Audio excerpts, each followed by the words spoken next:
Welcome to Tips, the Townsend Institute podcast series, a show produced by the Townsend Institute at Concordia University, Irvine. This podcast shares stories of leadership, coaching, and counseling experiences that have shaped the lives and careers of our guests, who then provide tips aimed toward helping listeners grow in both their personal and professional lives. I'm Dr. John Townsend, psychologist, organizational consultant, and author of over 30 books, including the New York Times best-selling Boundaries series. I'm also the founder of the Townsend Institute, and I'm excited to introduce your podcast hosts, Dr. Ashlie Andrew and Dr. Gilbert Fugit.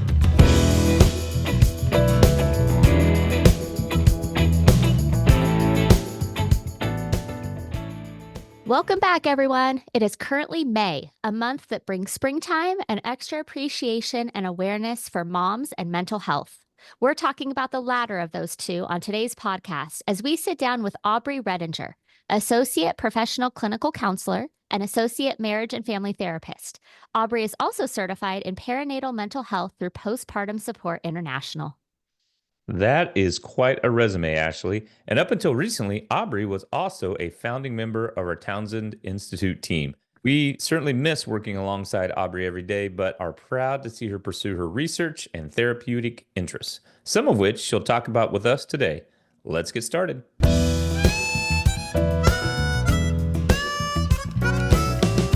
All right, everyone, welcome back to an episode of the Townsend Institute podcast series. Gilbert and I are very excited to have our friend and former colleague, Aubrey Redinger, with us today. Hey, Aubrey. Hi. Hey, Can we still Aubrey. be colleagues? Yeah. Always. Yes, Always we friends. can. Just redefined. As most of you know that are part of our Institute, Aubrey has been a pivotal member of our Townsend Institute family and the Concordia community for years. She recently departed us to take on new ventures, part of which we're going to talk about today, which is her quest to continue with her hours as a mental health therapist. And one of her specializations is mental health and moms. So Aubrey, talk to us a little bit about this journey.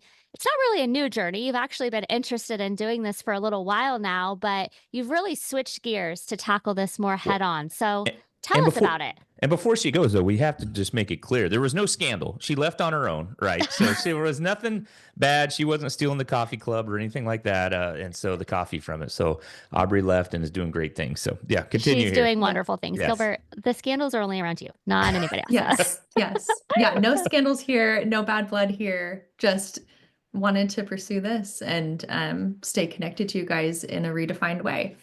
So a little bit about how I got here. I was already in mental health, just in that I had finished my degree, I had seen clients, I was on a break, came into working with the Townsend Institute, loved that role. And then in 2019, I was pregnant and I had applied to go finish my licensing hours, found out I was pregnant and thought maybe not the best time to start seeing clients again.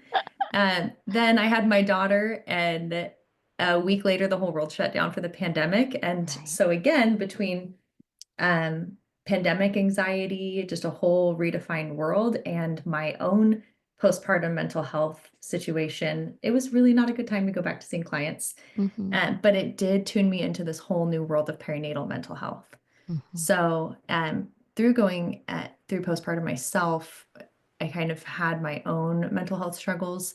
And then I got really curious of is this something I can do? And I started just walking alongside postpartum with anybody that would be willing to talk to me about their postpartum experience. And then I came upon Postpartum Support International, attended some of their trainings, found out that they do certifications, and happened upon Townsend Counseling, who wanted someone to get certified in perinatal mental health. And so I came on board there and got certified. And now my whole specialty is perinatal mental health, meaning pregnancy, postpartum. I like to say early years of parenting, just because it really takes most moms 2 years to come back to themselves.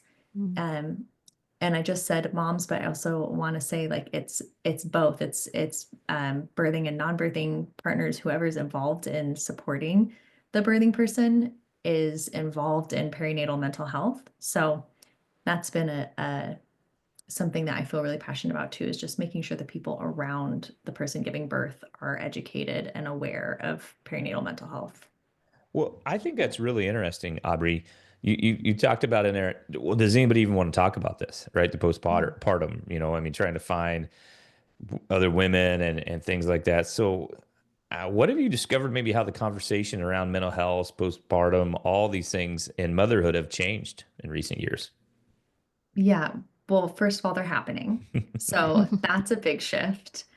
And, when we think about the pressure that a lot of moms, I think it still gets talked about, but just that like Instagram mom and how Hmm. everything looks perfect and happy, and motherhood should be the happiest you ever are in your life. And then people get smacked in the face with postpartum and just all the difficulties, because there is that joy and bliss and euphoria in parts of it, and then there also is a lot of difficulty.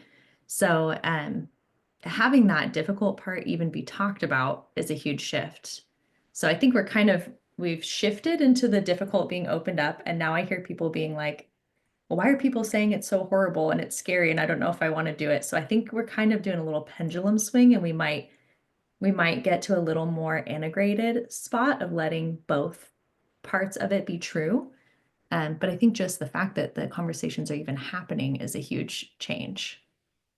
That is a huge change, right? Um, Hmm. Talk a little bit about where and how these conversations are being had. I mean, obviously, maybe you can talk a little bit about, I know you just wrapped up a mom support group, right? And maybe what brought some of those moms to you, or what were some of the conversations that were being had, um, amongst yourselves? Yeah, yeah. So we just wrapped up our working motherhood group, which I love so much, especially being a working mom Mhm. myself, Yeah. and just being able to kind of provide a place that I would have loved to have had in those early years. Um, I think a lot of the conversation, most people came to the group saying they were looking for connection. And a lot of people even came in saying, like, I was looking for tips, like for somebody to give me the secret to how to do this, because people seem to be doing it really well and I'm not. And we're talking about really high performing, really high functioning people coming in saying, somebody's got to have the secret because I'm not doing this well. And I see all these other people doing it well. So that I would actually say is the main conversation, is that like validating that, no, you are still very high functioning. You just added on a whole additional role. You're not doing the same workload you were doing beforehand. You're now doing double the workload. Right. So maybe you were able to pull it off before, but you didn't gain, more energy, more time in the day, more like mental capacity to handle these things. Like you might have been able to pull it off before, and now you have a whole other job. And so it's feeling hard, because it is. Yeah. Well, and not only are you doing this whole other job times two or times three, depending on the load, but you're doing it perhaps with maybe lesser isn't the right word, but lesser capacities. You're not performing at your first self, right? There's the Right. sleep deprivation, there's the hormonal changes that go on as well. So it's not like you're a fully functioning in your prime either. Right. So yeah. Oh my goodness. And your whole brain has restructured to focus on motherhood, to Mhm, focus on that primal instinct of keeping the baby alive. So mhm. you're also kind of working against a force when you're trying to add in anything else, because your brain is like, no, this is our focus right now. This is what we've got.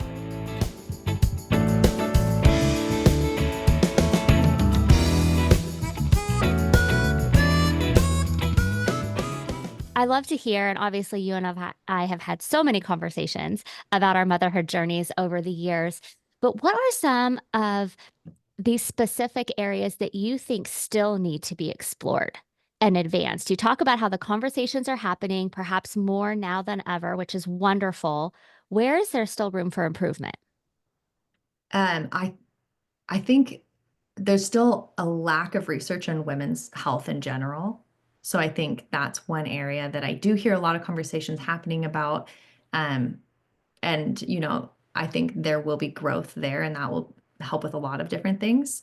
But I think one of the ways that we're just kind of like failing our moms, and by failing our moms we're failing our families, is the division of labor, So talking about like the mental load of motherhood, the book Fair Play. So like successful maternity leave and postpartum care, some of these areas, just the logistics of like, yes, we shifted our culture to have more women in the workplace, but we didn't quite shift our expectations of family life and how to manage a household.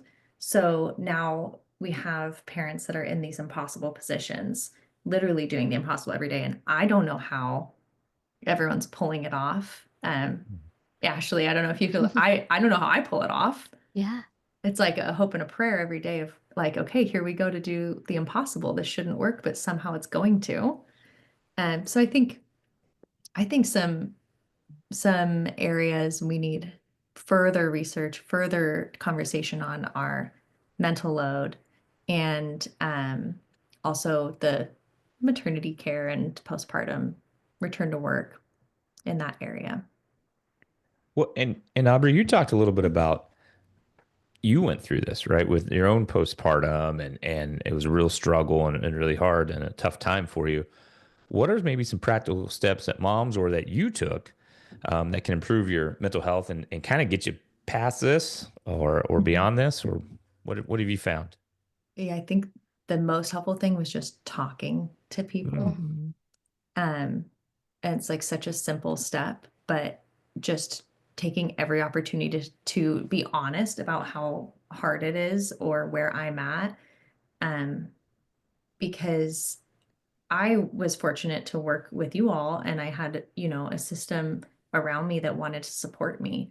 Mhm. So when I was saying like, hey, I'm struggling, I don't know what to do with this. Mhm. Um, I had people who wanted to listen and help.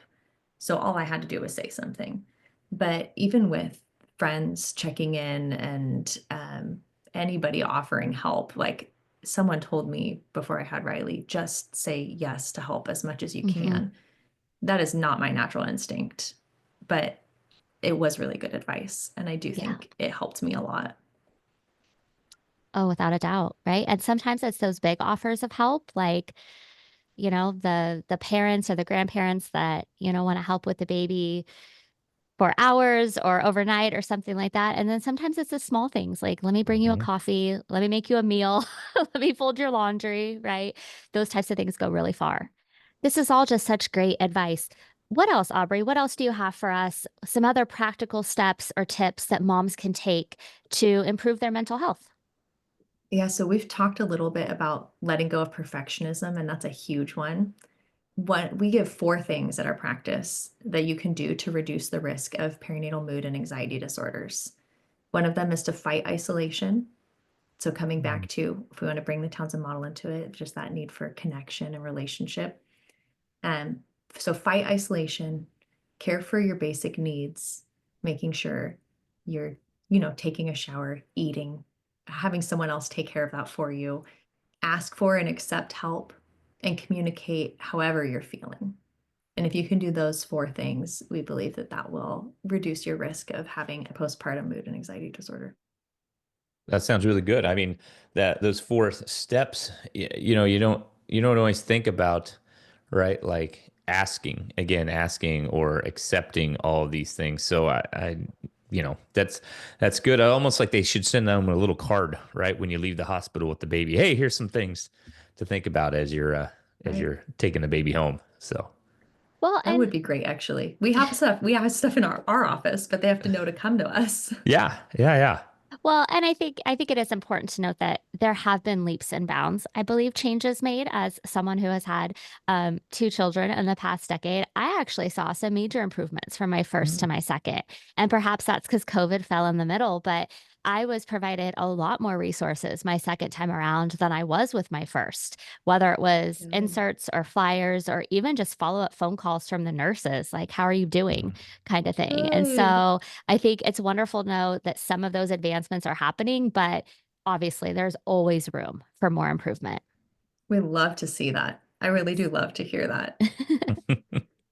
You talked a little bit then about what some of the moms can do, but you mentioned earlier the support systems around, right? Because Mhm. we hear it time and time again, it takes a village, and literally it does. So as you start to talk about the husbands of the birthing mother or just the friends, the family members, even the work colleagues. What can the greater support system do to help a new or perhaps struggling mom? Yeah, I think one of the best things the support people can do is learn. Mhm. So we're at an expo a couple weekends ago, and thankfully there were lots of support people with the moms there. And so every time I had a support person in front of me, I was like, come here, please. And we Mhm. have this whole board talking about PMADs, perinatal mood and anxiety disorders. Mhm. And I said, I need you to come learn about this because mom's job is to be taking care of the baby. I need you all taking care of mom Mm. because you might recognize these things in her before she does because she Yeah. is so focused on baby. So I think like learning about all the ways that they can support a birthing person makes a huge difference. And then Mhm. also just taking initiative. So a lot of moms will say, like the biggest help was the help I didn't know I needed, the people that just showed up with coffee or no, obviously we don't really want people trying to read minds, and we want people asking for what they need. We don't, Mhm.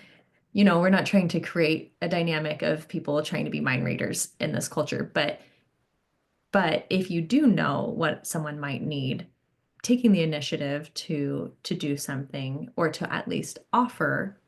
And Mhm. we hope this birthing person has said yes to help can make a big difference. So I think, yeah, learning about all the things that the birthing person is going through, and then also taking the initiative to offer help, to continue to check in. Even I had this mom recently talk about how she recognized a mom's mental struggle, that this mom was kind of like getting down on herself and her own, Mm. kind of saying like, why am I not doing this as good as you? And Mhm. this person the week prior had just been like, why am I not doing this as good as someone else? But Mhm. they took the initiative to reach out and say, hey, I heard you saying these things. And I don't know if you're feeling this way, but I have often felt this way. And I want you to know you saw a good moment, but I also feel all the things I heard you saying. Mm. And so just the fact that she took the initiative to say something made such a big difference in that other mom's day and relieved so much guilt. Wow, that's good. And also I think sometimes, when you're talking about the support people and things like that, sometimes moms are hearing all this noise and things and they think they have to be perfect, right? Like, oh, we have Mhm. to do every single thing. I don't know. I just think about our first one and all the things, you'd run to the doctor every time, something would happen, right? And by the time we got to our third one there with Cole, like he remember he fell off, like it was a small bridge, not a big bridge, right? But instead of going to the doctor, we're like, do you want how about ice cream? Okay. So that took care of it, right? The first one, Quinn, we would have been at the doctor's office and stuff. And so I mean, it's just, you have that level of perfectionism, right? That sometimes people fall into. Yeah, I think perfectionism is a huge issue in motherhood and has a really strong effect on maternal mental health, Yeah. because the reality is, like we said, there is that euphoria in parts, but there's also these really difficult, dark pieces to postpartum and Yes. parenting, even like Yeah. that, there's Yeah. pieces that just continue. I kind of say like the hard of this season will get easier, but then there'll be a new hard. Yes. So that learning to just really embrace integration, I constantly quoting Townsend model with this, like this is the biggest lesson in integration you'll ever get is parenthood, because you cannot ignore the hard parts, but you also don't want to ignore the good parts. They're both there and you have to let them both exist. Mhm. Yeah. Absolutely.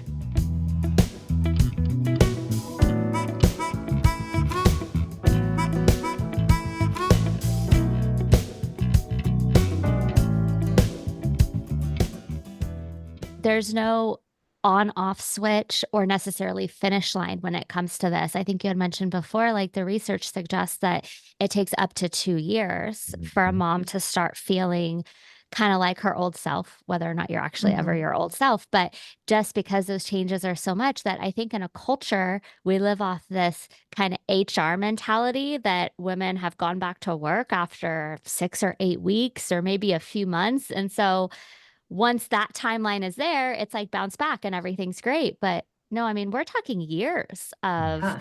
kind of working through some of these different feelings and emotions, right? I mean, is there a particular timetable that you share with your clients to help them be like, hey, even if your child just turned 1, it's still okay to be walking through these challenges? Yeah, I mean, I think this is why I like group work, because really quickly, a mom comes into a group and has, at least 5 other people validating what is normal for that phase of life. Because we do our groups kind of based on like the child's age. And so, and this is why, so they can really quickly jump in and hear like, okay, that's normal. All of these other moms are also, so that must be normal for this age. Um, but I do give the framework of, most moms report kind of coming back to themselves around 2 years. And like you said, it's not that you're returning to your old self, Mm-hmm. but when we process identity, what I kind of like to say is like, you are still you have a core self that's there, Mm-hmm. but you have these other identities um, that kind of stay in your solar system. Sometimes they're really close and Yeah. it's like a really close moon and the tides are going crazy and it's like all consuming. And then Yeah. sometimes it's further out. So when it feels like all I am is a mom, like the reality is your core of you, who you are, is still there. You have Yeah. this role that's really overwhelming right now, but it won't always be that way. Right. Um, so just kind of separating out like you and who you really are versus the roles you play, I Mm. think is effective for processing that. That's a little tangent, but I do usually say most people report about 2 years, and there's always exceptions. Yeah. There's not a rule on it, but I do hear that kind of validated in my work with moms over and over. That's What? so good. I love that solar system, right? Like, I mean, Yeah. are your kids your Mercury? They're right next to you, or Right. I mean, are we talking like Neptune? They're out a little bit. Like, oh man, Right. could go down Right. that. Because the best thing was I was leading a postpartum group and we were talking about identity. And I was like, what are some of the things like, hobbies, things like this, things that are impossible to think about in postpartum, right? Like, Hmm. what hobby do you have in postpartum? Right. Um, and this mom was like, I used to hang glide. Like that was Oh, her hobby. Wow. That's a Oh, hobby. wow. That that's a is. hobby. And That's so a we, had to process like, that's a big hobby, and that's something like we don't quite know when you're going to get back Back around to to that. that. Yeah, I don't know if they So, make those with an infant seat on them. So right. You know what? I bet we can find one. I you bet. probably I bet could. it's also It's a new available on product. Amazon Prime too. It So probably is. yeah. Yeah. So, well, Aubrey. So if we're not hang gliding, right? I mean, that Yes. could be one. What do you think? You've worked with a lot of different folks. What's a success story or example of how a focus on mental health really helped a mom and their family? Yeah, I mean we have like so many moms I feel so proud of like when Hmm. answering this question.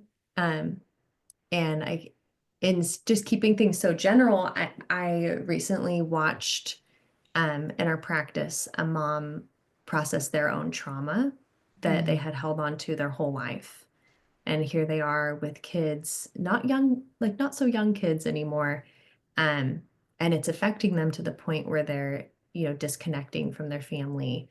It's Mhm. kind of become an embraced thing in the family that mom disconnects every now and then. Hmm. Um, and got to watch like the difference made when this mom went through therapy, processed the trauma. We work from a pretty specific modality with trauma.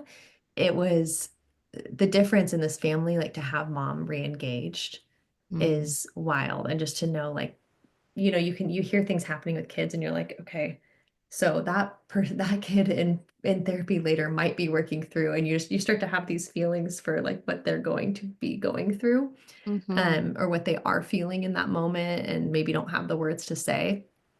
So to watch a whole family dynamic shift to be more connected, um, more confident, calm, stable was really, really cool. And that's not always the end of the work, but it made such a big impact in this family. It was really Wow. honoring to be a part of that kind Yeah. of shift in a family. Well, absolutely, because you talked about it's a whole shift and improvement for the family system, not just the mom, but for the children. And I mean, that's something that can be impactful for generations to come. Yeah. So, well, that's wonderful. Well, Aubrey, you've been talking to us today from your lens as a mental health professional, as well as obviously your personal journey into motherhood as well. What sorts of resources do you recommend out there, those listening that want more information, whether they are a mom or soon to be mom themselves, or maybe just part of that support system we talked about? Are there any Mhm. books, podcasts, maybe plug your own classes that you have coming up that might be helpful to the community? Yeah, I'll plug our own classes first because I love them so much. We do have so many groups for not just moms, but for families. And so we have like our working motherhood group. We have a postpartum support group that's drop in. And I love that because you could just text us like 5 minutes beforehand and be like, I want to join. And we'd be like, Mhm. okay, get in here. That's good. Um, Because sometimes as a new mom, like you only know your schedule 5 minutes Mm. beforehand. Exactly. Exactly. That is why I love that group is drop in. And most of these are virtual. Actually, all of these are virtual right now. Um, but they're virtual because we just need mom getting access to care. Right. And babies are welcome on screen. Like we just need mom getting access to care. Hmm. So, postpartum support group, we have a pregnancy support group, a growing families for people that are on like their second, third plus kids. Hmm. And then I'm finishing right now my bringing baby home certification through Hmm. the Gottman Institute. Yeah. And so I am so excited to work with couples and preparing both partners for becoming a parent. And that is, it's research based. It's been um, proven to increase marital satisfaction. Yeah. Yeah, like 2/3 of marriages Wow. will reduce or will experience a reduction in marital satisfaction in the 3 years following it, having a baby. So this is Ah, huge because we know yes. that the relationship greatly impacts the child's development. Hmm. So I'm really excited to be able to offer that.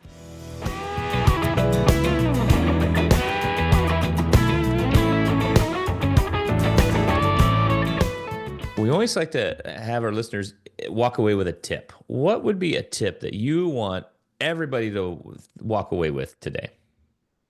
Yeah, my tip would be to remember that taking care of mom is taking care of baby.